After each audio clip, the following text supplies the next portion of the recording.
नमस्कार, आप देख रहे हैं न्यूज 24। मैं हूं मानक गुप्ता। मेरे साथ अब इस समय लाइव जुड़ रहे हैं आजाद समाज पार्टी के सांसद चंद्रशेखर आजाद। आप उनको अपनी स्क्रीन पर देख पा रहे हैं। चंद्रशेखर भाई, न्यूज 24 पर आपका स्वागत। कैसे हैं आप? धन्यवाद भाई, धन्यवाद। मैं अच्छा हूं। ओके, आज पहला सवाल आपसे यही करूंगा। संसद का सत्र तो शुरू हो गया, लेकिन सब जगह चर्चा हो रही है यूजीसी के नए नियमों की, जिन पर सुप्रीम कोर्ट ने आज स्टे दे दिया, रोक लगा दी और उनकी कड़े शब्दों में आलोचना की है। आपका पहला रिएक्शन क्या है? क्योंकि आप तो हमेशा पिछले 5-7 दिनों से लगातार यूजीसी के नियमों के पक्ष में बोल रहे थे। अब स्टे हो गया है, रोक दिया सुप्रीम कोर्ट ने।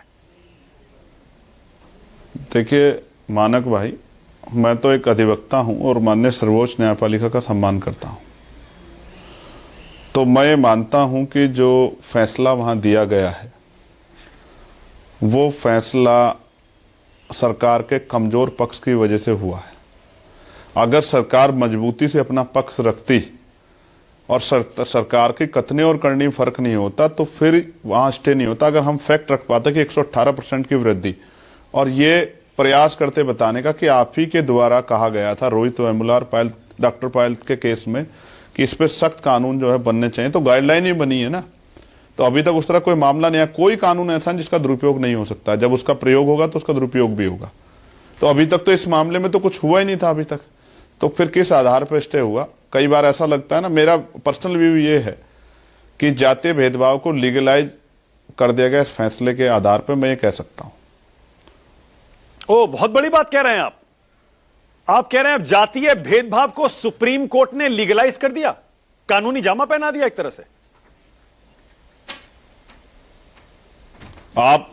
आप ये जानते हैं कि सुप्रीम कोर्ट में कितने मामले पेंडिंग पड़े हैं? 69 शिक्षक भर्ती में 20,000 पदों पर घोटाला हुआ था, 1 साल से पेंडिंग पड़ा हुआ है। और मध्य प्रदेश के 27% पिछड़े वर्ग को आरक्षण मिले, वो भी पेंडिंग पड़ा हुआ है। लेकिन यहां कल ये दाखिल हुआ और आज सुनवाई होगी।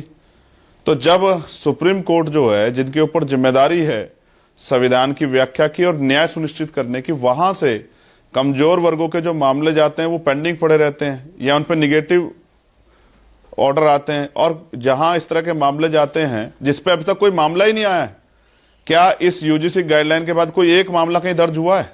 अभी तो इक्विटी कमेटी नहीं बनी है।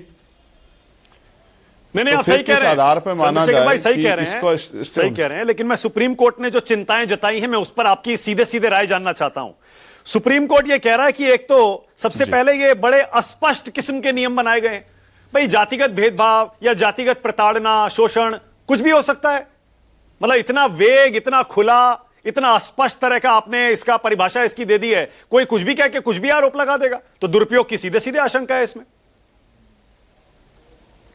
नहीं, अस्पष्ट तो है, मैं इससे सहमत हूं, इसको ना नहीं कर रहा हूं। हाँ, अस्पष्ट है, इस बात पे मेरी सहमति है। लेकिन मानक भाई, 498A पे सुप्रीम कोर्ट का ही ऑर्डर था ना, सुप्रीम कोर्ट का ही था ना कि भाई ये जो है ये टेररिस्ट वो है, एक्ट है। लेकिन जब गुजरात की सरकार गई कि सब इसको फैमिलियर कर देते, इसमें गिरफ्तारी रोक लगाते, तो हाई कोर्ट ने रोक लगा दी ना कि भाई ऐसा नहीं कर सकते हैं। आप समझ रहे, कोई कानून ऐसा है जिसमें फॉल्स केस ना रजिस्टर्ड हुए? इसमें तो रजिस्टर्ड ही नहीं हुआ भाई कोई। मैंने तो मांग की, अगर आपने देखा हो, ध्यान दिया हो, तो ये तो केंद्रीय विश्वविद्यालय हैं। मैंने तो मांग की कि आईआईटी में, एनआईटी में, आईआईएम में, मेडिकल कॉलेजेस में, एम्स में, जितने वर्क प्लेस हैं, कृषि विद्यालयों में, तमाम टेक्निकल यूनिवर्सिटी में भी इक्विटी कमेटी बननी चाहिए। और ऐसी कमेटी बननी चाहिए जिसपे किसी का ऑब्जेक्शन ना हो। ठीक है, वो बननी चाहिए। और इक्विटी कमेटी बना के हम ये भेदभाव, सबसे इंपॉर्टेंट ये है कि भेदभाव ना हो। हाँ। लेकिन भेदभाव में 118% की वृद्धि हुई है। हाँ। इसको तो नकारा नहीं जा सकता। ये तो हमने रिपोर्टिंग नहीं की है। लेकिन एक बात बताइए, इसका जो ऑथेंटिक डेटा बनाया वो तो एजेंसी ने बनाया है। बड़ी बुनियादी सी बात है। उस कमेटी में जब यूजीसी बोल रहा है SC, ST, OBC, दिव्यांग और महिला, इसको ले लेना चाहिए। भाई, किसी जनरल कास्ट के व्यक्ति का क्यों नहीं होना चाहिए उसमें कमेटी में? वरना जिसका बस चलेगा वो सारे ही डाल देगा SC, ST, OBC को। और जिसका बस चलेगा, अगर ये इतना ये बाउंडेशन नहीं होगी, तो जब ये वो नहीं था सिस्टम में, रिजर्वेशन नहीं था, तो पिछड़े वर्ग के कितने लोग आ जाते थे। जहां सिस्टम में आप देख रहे हो कितने बैकलॉग से चला रहे हैं, 80% के बैकलॉग से सेंट्रल यूनिवर्सिटी OBC, 83% का बैकलॉग ST और 64% का बैकलॉग शेड्यूल कास्ट का। जहां रिप्रेजेंटेशन में ऑलरेडी कमी नहीं है, वहां 3 दिन में ईडब्ल्यूएस आ जाता है भाई, कानून बन जाता है, कोई विरोध नहीं करता। आप मुस्कुराएंगे मानक जी अगर मैं कुछ कहूंगा? कहूं? कहिए कहिए, बिल्कुल मानक साहब। हाँ बिल्कुल कहिए। अगर आप ये कह रहे हैं कि इक्विटी कमेटी में सामान्य जाति का व्यक्ति, इन्होंने इसको डिक्लेयर नहीं किया कि होना चाहिए, जबकि उसमें 7 लोग बचे हैं, जिसमें महिला भी सामान्य हो सकती है, दिव्यांग भी सामान्य हो सकते हैं। तमाम यूनिवर्सिटियों के जो वाइस चांसलर वो तो सामान्य जाति के हैं, ये तो किसी छिपा हुआ नहीं है। 3 प्रोफेसर, ये तो बैकलॉग है, ओबीसी के तो प्रोफेसर नहीं मिलेंगे आपको इस कमेटी के लिए। मैं चैलेंज करता हूं, अगर आपको यूनिवर्सिटियों में प्रोफेसर मिल जाए, उनकी संख्या कम है, एसटी के भी नहीं मिलेंगे। लेकिन सुप्रीम कोर्ट में भी तो रिप्रेजेंटेशन नहीं है हमारा, तो सुप्रीम कोर्ट के जज क्या बायस्ड होकर हमारे खिलाफ कुछ ऑर्डर कर सकते हैं? हम तो नहीं मानते इस बात को। जिन जजों ने दिया है ऑर्डर, अगर वो SC ST OBC के नहीं है, मैंने जानकारी नहीं हासिल की, तो क्या मैं मानूं कि वो बायस्ड होकर दिया है? मैं तो नहीं मानता इस बात को। मेरी तो असहमति, मुझे लगता है न्यायपालिका स्वतंत्र है, ठीक है, और वो सबके लिए ठीक है। लेकिन क्या इस बात का ऑब्जेक्शन SC ST OBC के लोग लगा दें? ठीक है कि भाई न्यायपालिका में जो है हमारा रिप्रेजेंटेशन नहीं है मानक भाई। ठीक है, वहां के जो जजेस चंद्रशेखर भाई, आपने मिसयूज की बात कर ली। एक मिनट सुन लो, एक मिनट सुन लो, एक मिनट सुन लो, एक मिनट सुन लो मानक भाई। तो क्या SC ST OBC के लोग कहें कि ये जो वो दिया हमारा तो व्यक्ति नहीं था वहां, तो इसका मतलब हमारे खिलाफ इसलिए आ गया हमारा व्यक्ति नहीं था? नहीं नहीं, ऐसा नहीं है। आप समझो मेरी बात को, ये इसलिए वो रखा गया है, पैरामीटर बनाया गया कि भाई इन वर्गों का रिप्रेजेंटेशन हो, क्योंकि जब बनाने वाला बनाएगा तो ऐसा ना हो इनमें से एक भी ना रखे। अच्छा ठीक है, इसलिए रखा गया है। ठीक है, ओके, ऑल राइट, ओके। मान लीजिए, मैं कह रहा हूं, चलिए आपने मिसयूज की बात कर ली, आपने कमेटी की बात कर ली, ये ओबीसी को इसमें डालने की क्या जरूरत है? SC ST के ठीक है, आप बोलिए, चलिए, उनका तो हमेशा से एक इतिहास रहा है। ओबीसी को भी डाल दिया आपने मान लिया कि जो प्रताड़ना करेगा, प्रताड़ित करेगा, शोषण करेगा, वो जनरल कास्ट का ही होगा। पहले ही अपराधी मान लिया आपने, जनरल कास्ट के सारे अपराधी, SC ST OBC के सारे पीड़ित। मानक भाई क्यों मुझसे कहलवाना चाह रहे हैं? एक पूर्व मुख्यमंत्री हैं उत्तर प्रदेश के, पूर्व मुख्यमंत्री, कार्यालय जिस दिन खाली किया था गौमूत्र से उसका शुद्धिकरण करवाया था। एक जज हैं मुरलीधर, जस्टिस मुरलीधर, इलाहाबाद से, जब कार्यालय खाली किया ना तो गौमूत्र से वो कराया था। अभी कुशवाहा और यादव साहब की चोटी काट ली थी व्यासपीठ पे बैठने पे, मूत्र से जो शुद्धिकरण करवाया था। काहे को मुझे कहलवा रहे हैं? क्या गांव से लेकर और सब तक खुलेआम एक डिप्टी चीफ मिनिस्टर है उत्तर प्रदेश के, सैन सविता समाज को नव्वा कह रहे थे। देखो मानक भाई, एक बात समझो, कई बार आप ना चाहते हो भी इस तरह का अपराध कर जाते हैं, क्योंकि हमारे यहां सिखाया नहीं जाता, हमारे यहां बताया नहीं जाता कि भाई किसी के मन को ठेस नहीं पहुंचानी, हमें क्या कहना है इससे इंपॉर्टेंट है क्या नहीं कहना है। आप समझे मेरी बात को? मैं किसी को अपराधी नहीं घोषित कर रहा हूं, लेकिन मैं आपको ये कहना चाहता हूं कि भाई जिनका कोई एक केस बता दो आप पिछले 10-12 साल के स्टडी में कि दलित पिछड़े वर्ग के बच्चों ने सामान्य जाति के बच्चों को जाति के आधार पर भेदभाव, शोषण किया, आप बता दो आपके उसमें आया। अच्छा एक काम करिए, फिर एक काम करिए, ठीक है, आप एक काम करिए, फिर आज आप कह दीजिए चंद्रशेखर आजाद, आप कह दीजिए कि ओबीसी ने कभी भी SC ST का शोषण नहीं किया। नहीं, एक सेकंड, अब आप क्लियर कर दीजिए, आप बोल दीजिए ओबीसी ने कभी SC ST का शोषण नहीं किया। पहले मानक भाई मेरी बात सुनो। मानक भाई, जब तक आप मेरी बात नहीं सुनोगे तब अब आप सवाल मुझसे कहोगे कि फिर आप चंद्रशेखर जी, मोदी जी की तारीफ करके कह दीजिए कि ये किया उन्होंने। मैं ये बात बिल्कुल कह देता, अगर 12 साल में उन्होंने इस 80% रिप्रेजेंटेशन को, बैकलॉग को पूरा कर दिया होता, अगर उन्होंने सरकारी संस्थान भेज के आरक्षण को खत्म ना किया होता, तो मैं कह देता। मैं कह रहा हूं, मैं कह दूंगा, अगर वो पार्लियामेंट में बिल ले आए, मैं बिल का समर्थन करूंगा। जो गाइडलाइन बनी उस पर आप बिल बनवा दो, तमाम जो है वर्क पैलेस पे, मैं इसका समर्थन करूंगा, धन्यवाद दूंगा मोदी जी का। एक बात, वो बैकलॉग पूरा कर दें स्पेशल ड्राइव चला के, मैं उनका धन्यवाद करूंगा, स्वागत करूंगा उसका। बैकलॉग चला के इसको पार्लियामेंट चल रही है अभी कर दे। और मैं आपको बताता हूं, सुनना चाहते हैं आप सरकार कितनी तेजी है? आप सुनिए फिर। 1 फरवरी को जगतगुरु सतगुरु रविदास महाराज की जयंती है। पूरे देश दुनिया में उनके मानने वाले लोग रहते हैं। अभी तक सरकारों ने अवकाश घोषित नहीं किया। पिछली बार मैं लड़ा था तब जाके एक दिन पहले अवकाश घोषित किया था, एक दिन पहले, 12-12 घंटे पहले। और दूसरे धर्म का धार्मिक आयोजन होता है तो अधिकारी जाके पैर दबाते हैं, हेलीकॉप्टर से फूल बरसाए जाते हैं, उनके लिए लाइटिंग लगती है, व्यवस्था होती है, सफाई होती है। तो मैं पूछना चाहता हूं, कहां से तेजी सरकार हमारी? अगर होती तो 25 करोड़ से ज्यादा आबादी मानने वाले, जहां खुद प्राइम मिनिस्टर जाएंगे, आप देख लेना, बनारस जाएंगे प्राइम मिनिस्टर और बड़े बड़े नेता हो सकता है चीफ मिनिस्टर पे जाएं, अभी तक अवकाश घोषित नहीं किया। क्यों नहीं किया? अच्छा, ठीक है। क्योंकि हमारी धार्मिक जो है आस्था से किसी को कोई फर्क नहीं पड़ता। ठीक है, ओके। इसलिए कह रहा हूं आप बैकलॉग भरवाइए ना। अच्छा, ठीक है, ओके। आप चंद्रशेखर भाई, मैं हम फिर से स्वागत पूछ रहा हूं, करेंगे। मैं फिर से पूछ रहा हूं, तो ये क्लियर कर दीजिए, आज कह दीजिए कि ओबीसी के जाति में जो लोग हैं उन्होंने कभी एससी एसटी वालों का शोषण नहीं किया, उनको प्रताड़ित नहीं किया, सिर्फ जनरल कास्ट ने किया है। बोल दीजिए। नहीं, बिल्कुल नहीं। इस बात को, गलत बात को मैं क्यों यहां भर दूं? जिसको जहां मौका मिला है, अगर कहीं कहीं बहुसंख्यक है तो वो इसका फायदा उठाता है, इसमें कोई दो राय नहीं है। लेकिन क्या कभी शेड्यूल कास्ट के लोगों ने अगर कहीं ओबीसी ने किया तो ऐसा थोड़े कह दे कि उन पर कार्रवाई ना करो? भाई कोई गलत करेगा, अपराध करेगा तो उस पर कार्रवाई होगी। लेकिन इसमें सबसे बड़ा सवाल क्या पड़ता, मैं आपको बताता हूं। बड़ा अच्छा सवाल आपने कर दिया, आपने इक्का फेंका है, तो अब आप सुन लो तुरुप से उसकी काट क्या है ये भी आप जान लो। जितने सामान्य जाति के लोग बीजेपी में बैठे थे, बताओ किसने जो है इसके फायदे क्यों नहीं गिनाए? क्योंकि सरकार की जानकारी में आया ये। जैसे आप कृषि कानून पे गिनाते, 370 पे गिनाते, 3 तलाक पे, जो आपसे जिनको आप जानते भी नहीं थे उन पे गिनाते थे। और ये विचार का फर्क है, आप समझो। जो ऐसी पार्टियों में जो सामाजिक न्याय को मानने वाली, वहां का ब्राह्मण भी, वहां का राजपूत भी, वहां का भूमियार भी कह रहा है कानून ठीक है। और जो सामाजिक न्याय को नहीं मानते उनका तो एससी एसटी ओबीसी भी कह रहा है कि भाई ये गलत हो गया। आप मेरी बात को समझो, जो मैं आपको कह रहा हूं। ये दलित पिछड़ों के हितैषी लोग है ही नहीं, और कभी दलित पिछड़ों का हितेश सोच नहीं सकते। मैं आपको बहुत जिम्मेदारी से कह रहा हूं। मैं आपकी दाद दे रहा हूं, पिछड़ों के लिए सबसे मैं आपकी दाद दे रहा हूं, मैं आपकी तारीफ करना चाहता हूं। मानक भाई, एक सेकंड रुकिए, मैं आपकी तारीफ करना चाहता हूं, रुकिए ना। मानक भाई, एक सेकंड। अच्छा, बोलिए। मानक भाई, एक सेकंड, बोलिए। इसके बाद करना। हाँ। मैं आपको मौका दूंगा। वैसे कहते हैं मीडिया में अगर कोई तारीफ आपकी कर लेना तो समझ लो कि आपका बस समझ लो क्या होने वाला। हमारे यहाँ तो चौधरी चरण सिंह जी कहते थे मीडिया आपकी तारीफ करो, मान लो आप बिक गए। लेकिन मानक भाई, मैं ये कह रहा हूं, दलित पिछड़े वर्ग के लोगों की एकता का हम कितने लंबे समय से प्रयास कर रहा था। अब देखो क्या हुआ है। दलित पिछड़ों के नेता भोले नहीं, दलित पिछड़ों के पढ़े लिखे वर्ग में जो उनका ब्रेन है, जो यूनिवर्सिटियों में, कॉलेजों में, आज उनके मन में चिंता है। आज उनको कौन दिख रहा है कि सिर्फ चंद्रशेखर बोल रहा है और कोई नहीं बोल रहा है। इसका मतलब उनके साथ अन्याय होगा तो सिर्फ चंद्रशेखर खड़ा होगा। और आप इस बात को भी बहुत गहराई समझो, आज जो चुप्पी है, मैं सामान्य जाति के उन नेताओं का धन्यवाद करूंगा जिन्होंने अपने समाज के लिए, जो अभी हुआ भी नहीं अपराध, उसके लिए वो सड़कों पर उतर के आए, उनको बधाई।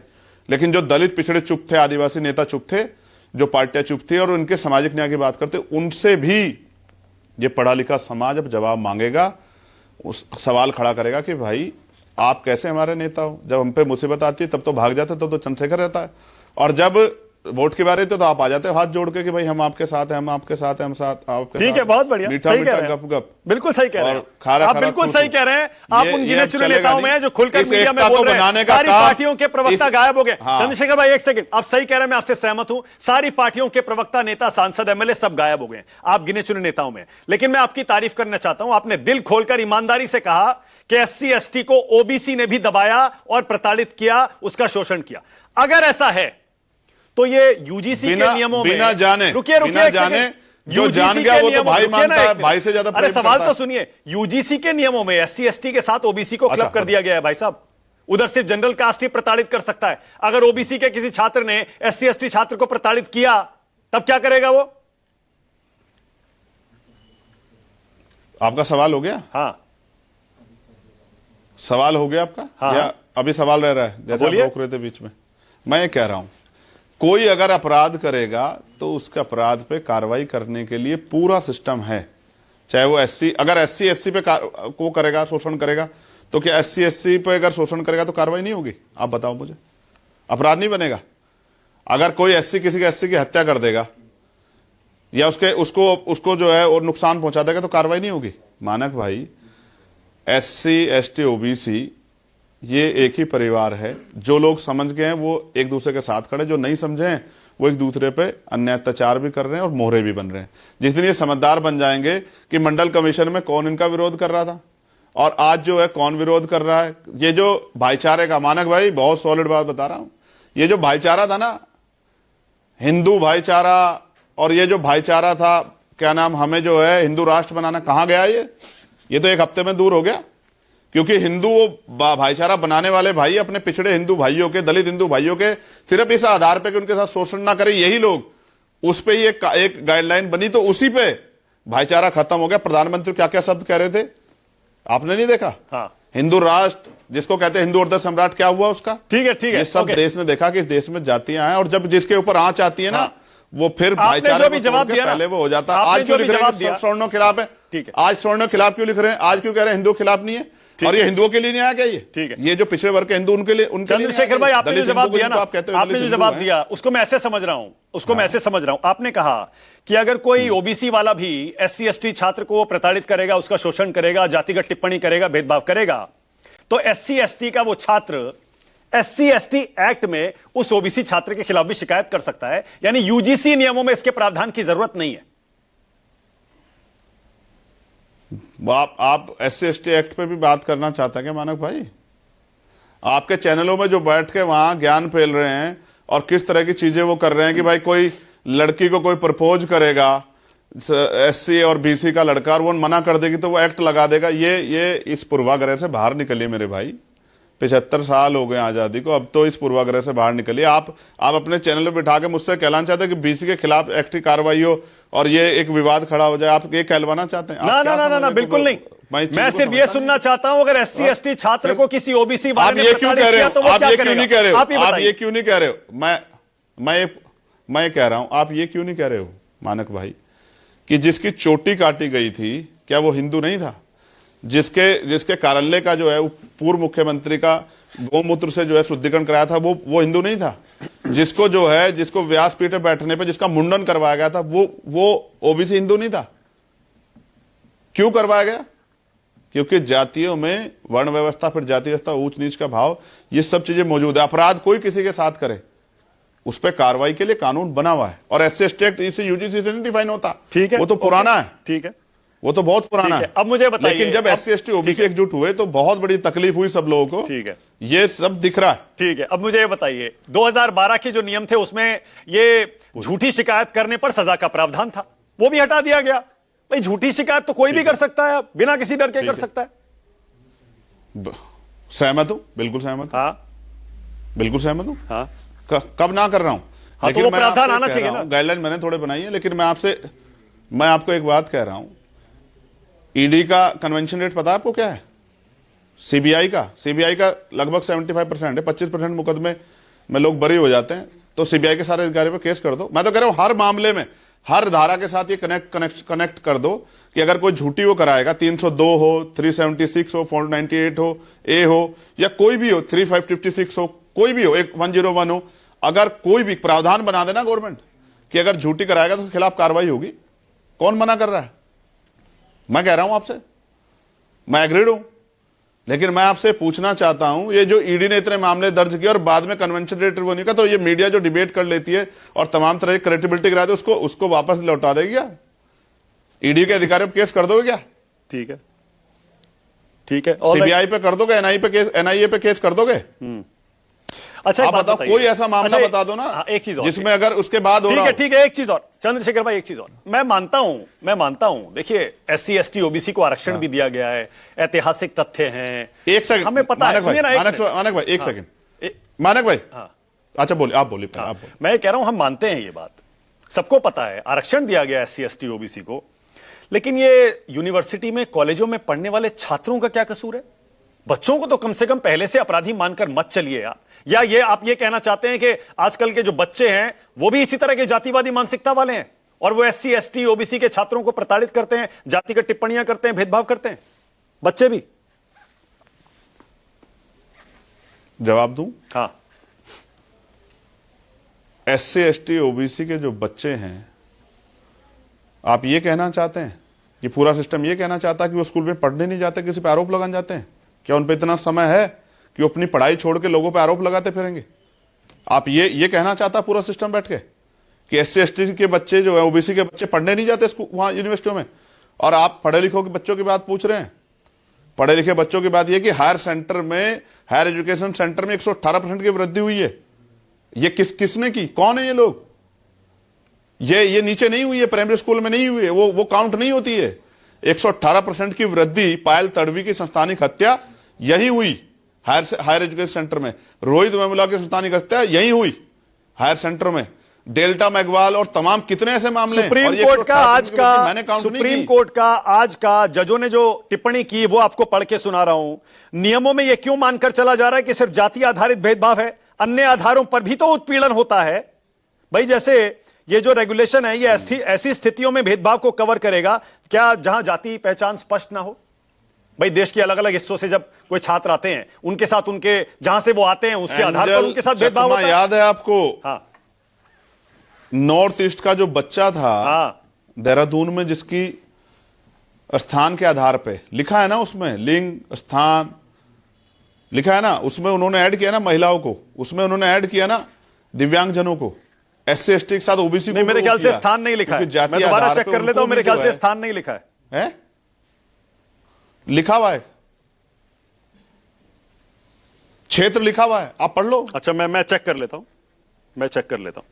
लेकिन आप मानते हैं ना, लेकिन आप ये तो मानते हैं ना कि ये भी होना चाहिए। पूरी बात नहीं हुई, एक मिनट, मैं क्या कह रहा हूं मानक भाई, आप ये कहना चाहते हैं, यह पूरा सिस्टम ये कहना चाहता है कि SC ST के बच्चे बच्चियां, OBC के बच्चे बच्चियां वहां स्कूल में पढ़ने नहीं जाते हैं, वो आरोप लगाने जाते हैं, उन पर इतना समय है?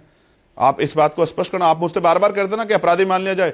मैं आपसे पूछना चाहता हूं, कौन है वो जो कहना चाहता है कि भाई आरोप लगा दें? क्या SC ST बच्चे जो कर्ज लेके, लोन लेके, जमीन बेच के, जो जिनके महापुरुष बाबा साहब अम्बेडकर कहते हैं शिक्षा उनका हथियार है, शिक्षा श्रेणी का दूध है, जो पिएगा दाड़ेगा, वो यूनिवर्सिटी और कॉलेजों में वो आरोप लगाने जाते हैं? अच्छा, जन्म स्थान लिखा है, मैंने चेक कर लिया, वो रणनीति बनाते बैठ के। जन्म स्थान उसमें लिखा हुआ है, जन्म स्थान के आधार क्या उनके पास इतना समय है कि वो रणनीति बनाएंगे किसी को आरोप लगाने की? क्या वो पूर्वाग्रह रखते हैं? जो खुद पीड़ित हो पूर्वाग्रह रखते हैं किसी से? मतलब आप ये कहना चाह रहे हैं, मतलब आप ये कहना चाह रहे हैं चंद्रशेखर भाई, 100% SC ST OBC के बच्चे झूठ नहीं बोलते और 100% जनरल कास्ट के बच्चे अपराधी हो सकते हैं? नहीं, मैंने तो नहीं कहा 100% हो सकते। 100% होता तो ये क्राइम रेट बहुत ज्यादा बढ़ा होता।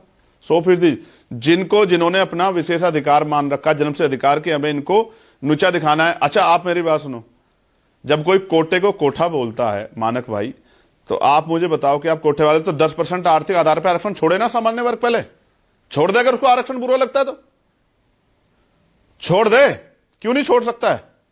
EWS का बैकलॉग भरा जा रहा है, SC ST OBC का नहीं भरा जा रहा है। मैंने आपको बता दिया, एक सेंट्रल यूनिवर्सिटी है जिनको सेंट्रल गवर्नमेंट देख रही है, क्यों नहीं भर पा रहे हो? NFS हो रहा है, इसको क्यों भूल जाए हम लोग?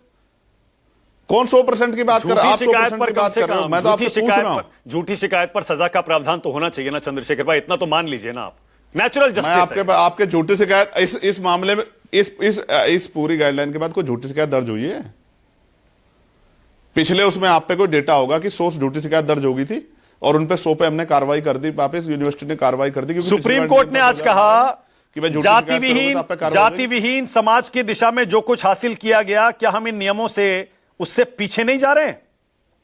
शैक्षणिक संस्थानों में भारत की एकता झलकनी चाहिए, हम तो एकदम उल्टी दिशा में जा रहे हैं, कोर्ट बोल रहा है।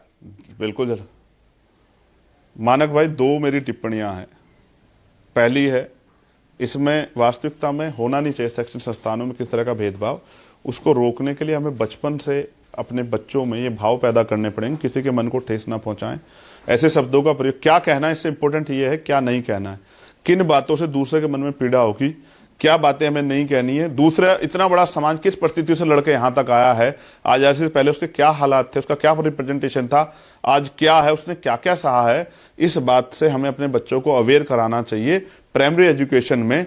तब जाके मुझे लगता है कि वो कभी कभी गलतियां जानबूझ के नहीं की जाती, कभी कभी हो जाती है, बाद में पछतावा होता है, लेकिन तब तक बहुत दूर भागे वो अपराध की श्रेणी में चला जाता है। अब सुप्रीम कोर्ट की बात सुनो, कॉन्स्टिट्यूशन के मूल्यों की बात करने वाले सर्वोच्च न्यायपालिका क्या अपने यहां पर रिप्रेजेंटेशन कर पाई है? उनके ऊपर कितने बड़े सवाल खड़े किए, इसी सरकार ने सवाल खड़े किए थे कि हम जो है all India judicial service commission बनाएंगे। एक बात। दूसरी बात, EWS क्या गैर संवैधानिक नहीं था? मैं पढ़ा लिखा व्यक्ति, वकील हूं, एक जनप्रतिनिधि भी हूं, मुझे सामान्य जाति के लोगों ने वोट किया, मैं उनका भी, उनकी भावनाओं का सम्मान भी करता हूं। अगर उनके साथ कोई अन्याय होगा तो उनके साथ भी खड़ा होकर दिखाऊंगा, आपको कहता नहीं हूं। लेकिन आप मुझे बताओ, जब संविधान में आरक्षण का प्रावधान शैक्षिक पिछड़ापन, सामाजिक पिछड़ापन और रिप्रेजेंटेशन की कमी है, तो बिना किसी आंकड़ों के जो राजनीतिक फायदे के लिए 2019 में EWS लाया गया, तो सर्वोच्च न्यायपालिका ने किस आधार पर उसको सही एक्सेप्ट किया कि 5-1 के उससे जो है ऑर्डर से उसको पास कर दिया कि भाई ये सही है? क्या संविधान में आरक्षण का प्रावधान आर्थिक आधार पर है? अगर मैं गलत हूं तो आप मुझे करेक्ट कर दो। नहीं, आप सही कह रहे हैं, संविधान की व्याख्या करने आप सही कह रहे हैं। एक मिनट, आप सही कह रहे हैं। मतलब आप ये कह रहे हैं कि जनरल कास्ट के गरीबों को जो 10% आरक्षण दिया गया वो गलत है, उसे वापस हो जाना चाहिए। आप उसके पक्ष में नहीं है, और वहीं फिर आप ये भी कहते हैं कि मैं जनरल कास्ट के जो पीड़ित हैं उनके पक्ष में खड़े होने को तैयार हूं। ये दोनों बातें तो विरोधाभासी हैं। हाँ, रिप्रेजेंटेशन में कमी जहां दिखा दो आप, जिस विभाग में मैं चल के धरना करूंगा उसके खिलाफ, आप एक विभाग बता दो उसके खिलाफ जाकर धरना करूंगा, वचन देता हूं आपको। चंद्रशेखर है मेरा नाम, अपने वचनों का पक्का हूं।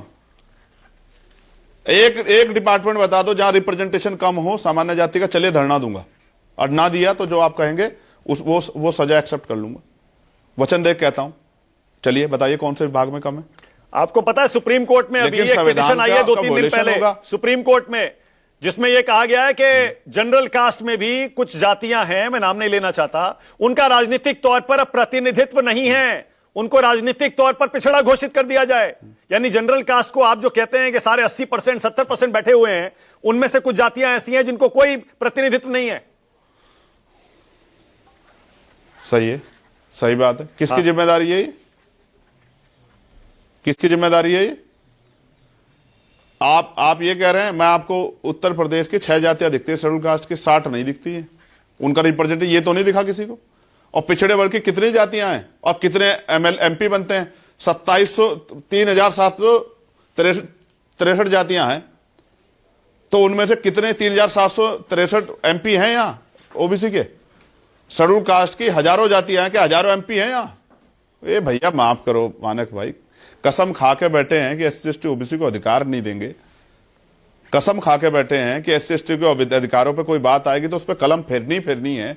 मैं आपसे कह रहा हूं 6763 जातियों बटते हुए समाज को, जिसमें 3000 ज्यादा जातियां ओबीसी की हैं, तो उनकी तरफ भी देख लो, उनका तो रिप्रेजेंटेशन बिल्कुल भी नहीं। आप स्वीकार कर लो, जाति आधार बना दो, इतनी लोकसभा बना दो, और पिछड़ों को पॉलिटिकल रिजर्वेशन दे दो, मैं सहमत हूं। एक सवाल और, आज सुप्रीम कोर्ट में भी मसला आया ये, शेड्यूल कास्ट की जितनी जातियां हैं मानक भाई, शेड्यूल कास्ट की जितनी जातियां हैं उनका भी तो प्रतिनिधित्व नहीं है, लेकिन उनका तो हजारों साल से नहीं, तो उनको दे दो ना पहले। मैं ये कह रहा हूं भाई, के लिए इतनी सीटें वो कर दो भाई जी। मैं ये कह रहा हूं कॉलेजों में आपने भी इतनी राजनीति की है, आपको भी पता है कॉलेजों में तो फर्स्ट ईयर के स्टूडेंट्स की रैगिंग बिना जाति के आधार पे होती है, नया देख के रैगिंग होती है, उसमें कौन सा जाति पूछ के रैगिंग होती है?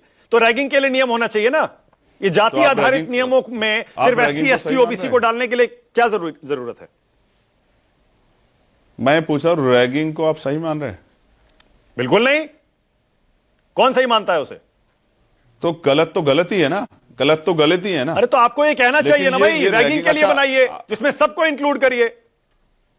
मानक भाई उदाहरण ऐसे ऐसे दूंगा कि दांत तले उंगली दब जाएगी। मानक भाई आईपीएस पूरण कुमार जो एडीजीपी लेवल रैंक के थे, उन्होंने कास्ट बेस्ड एट्रोसिटी के बाद सुसाइड किया था हरियाणा में।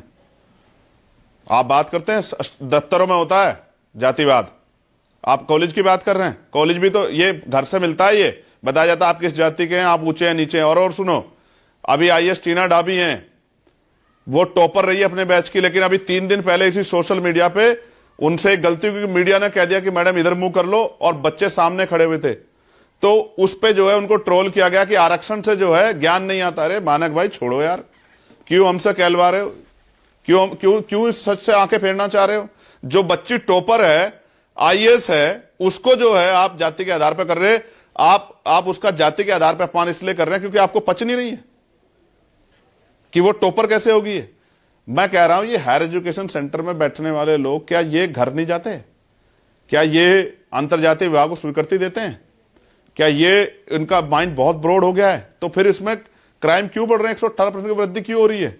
और इसको मैं सरकार में नहीं हूं जो हम इसको कहीं वो करवा रहे हूं कि भाई हम इसको काउंट करवा रहे हैं। तो सरकारी काउंट करवा रही है ना, सरकारी एजेंसी काउंट कर रही है, तो क्या वो गलत काउंट करने लगी है? इसका जवाब सरकार से मांगो ना आप। ठीक है, ओके, ऑल राइट। मानक भाई एक मिनट सुन लीजिए। मानक भाई मेरा सवाल, सरकार अगर वास्तविकता में दलित पिछड़े वर्ग की हितैषी है तो अब पार्लियामेंट का सेशन चल रहा है, स्पेशल ड्राइव लाके भर दे बैकलॉग।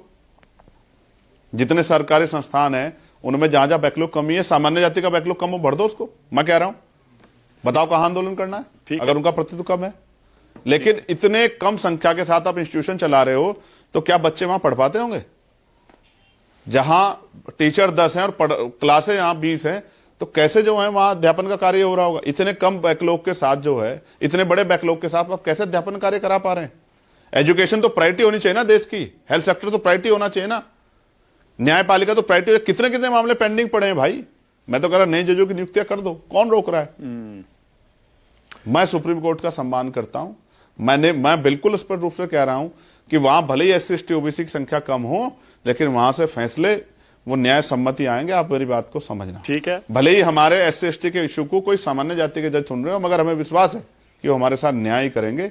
देश देख रहा है, कुछ छिपा हुआ नहीं है, सब ट्रांसपेरेंसी है। सोशल साइटों का समय है, अब सुनवाई जो है वो आ जाती है, सब देख रहे हैं, ठीक है, सब चल रहा है। Alright. कौन कितने मामले पेंडिंग पड़े और कितनों पे ठीक काम हो रहा है, कौन एक साल से 69,000 शिक्षक भर्ती के बच्चे सड़कों पे धक्के खा रहे हैं, और कब कितने लंबे समय से मध्य प्रदेश में 27% रिजर्वेशन नहीं मिल रहा। इसमें 30 तारीख को आंदोलन है, देश देख रहा है। ठीक है। मैं आपकी फिर से तारीफ करना चाहता हूं भाई। आपके साथ बात करने में चंद्रशेखर भाई हमेशा मजा आता है। आप मन से बात करते हैं, खुल के बात करते हैं, खरी खरी कहते हैं। बहुत बहुत धन्यवाद न्यूज़ 24 पर आने के लिए, एक बार फिर से हमसे बातचीत करने के लिए। Thank you.